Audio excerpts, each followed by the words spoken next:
So today we're going to talk about how to start meal planning. Before I start, I want to forewarn you, or to, I don't know, explain that the things I'm about to say aren't necessarily revolutionary. However, I would refrain from commenting that I already know this, or this is basic information. What is basic to you is not basic to everyone. Everyone did not have parents to teach them. Everyone did not have parents that cooked at home. Everyone did not have the experience you had. So often online, I see so many individualistic views, and it's like you're only capable of seeing your life through your point of view, and you're not able to empathize with other people. And this is one of the things that we're big about on this channel, that we do not do. So I will be deleting those comments. I will not tolerate that. There is no such thing as basic information. Basic information and common sense is only common sense when you've been taught, and only common sense when it's been revealed. So if it hasn't been revealed to you, if you haven't been taught, this is not common sense. This is what these videos are for. Now, how to start meal planning. What can be hard is because it's really expensive right now to buy food in general. So I want to kind of shift the mindset shift. Everything starts with your mindset, right? So the mindset shift that helped me with meal planning was, instead of going around individual meals where I kept feeling like stuck, you kept feeling like you're repeating the same 3 meals, you're looking for new meal ideas, you don't know what to do. The thing that helped me generate better meal ideas, and to generate less waste, and to spend less money, was to plan around ingredients.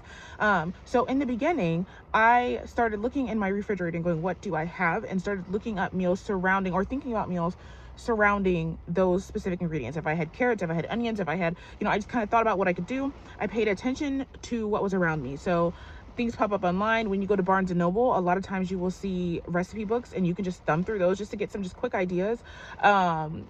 Online, obviously, things will pop up. There's I think there's a site where you can go to look for ingredients with. That's one way to do that. Also grocery store ads, especially let's see, the sale papers. The sale papers are excellent at that. They will often, if you pay attention, have like a picture of a meal attached to the stuff. Sometimes they will have their own portal where they have recipes. There's just all these things where you can plan around ingredients. Now, this was helpful. Planning on ingredients was helpful for a couple of reasons. One, I planned around what I already had, and I had less waste. Two, it let me take advantage of sales and deals where carrots would be 30 cents, celery would be 30 cents, and I could now take advantage of those deals and use them well, and have varied meals. The other thing is, once I started getting into cooking from scratch and homesteading and doing all of these things, it became really, really easy, because now all I have to do is look around and go, what do I have to use, and what do I want to use? But also, when things popped up, like recipes that, oh, I want to use a specific ingredient, when I focused on filling my pantry with ingredients, it made me able to take advantage of the one-off cookie recipe, or the one-off stew, or the one-off whatever, because I already had the supplies. And a lot of times the supplies are either very shelf stable or able to be stored appropriately, like freezing, or freeze drying, or dehydrating, or whatever. So the first thing is to plan around ingredients, or have the mindset shift to plan around ingredients instead of planning around meals. Make the meals fit the ingredients. So if you have a roast, or Mississippi pot roast, does it really have to have pepperoncinis? Could it use a different kind of pepper? That kind of thing. The other thing is to, when you're going through the week, to listen for what your body is telling you. What are the cravings that you have?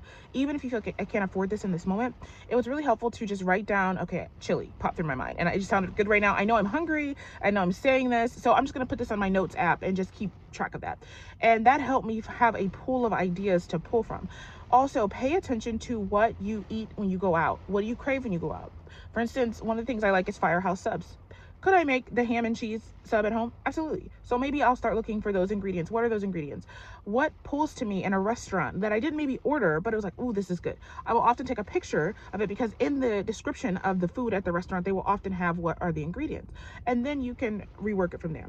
Those are just some basic tips to get started. If you have any more questions, or would like more on this topic, please leave it down below. Remember, I do have a Patreon. If you would like to get more guides, worksheets, lecture notes, and ad-free videos, I would love to talk to you then. Bye.